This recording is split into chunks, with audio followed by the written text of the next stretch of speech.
生活说。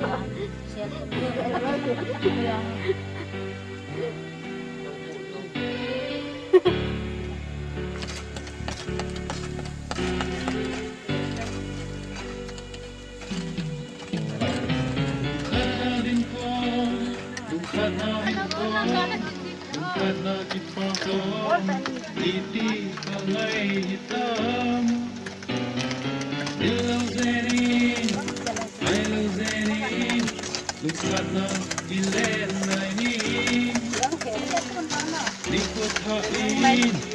inep na tahin ko Ihin ko tanzin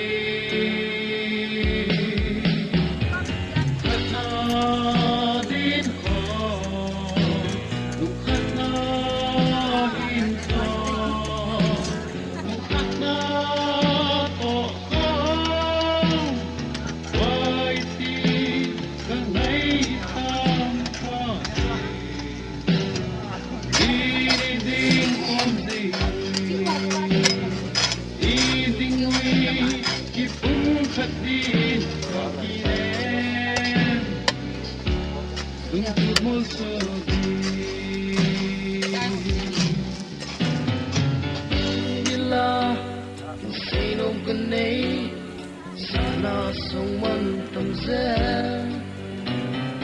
ba thêm phật na thứ ta ngày lướt ta dần tôn sơ ta đi kéo gì nhìn đại ngày lâu du ni hát trong phật dấu tiếng lẻ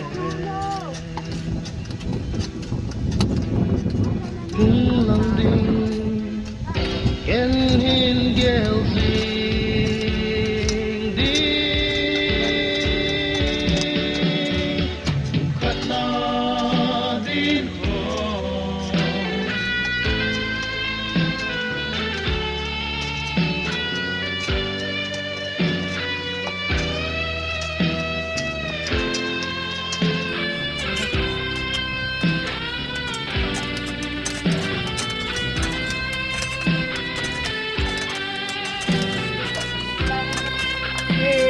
ta lớn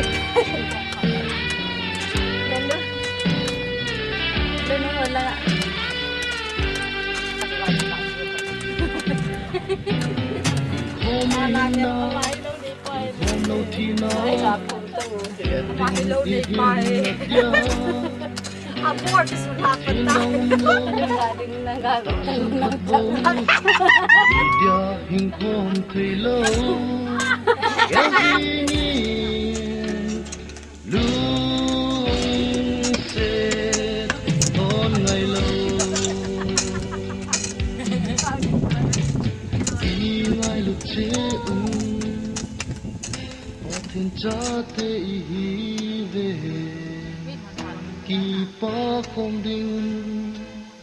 ni khó khát lẽ hoa đắng khát đê khát na đêm hồ lung khát na hin hồ lung khát na đây hình ảnh xí phí là dừng lâm ảnh bằng ảnh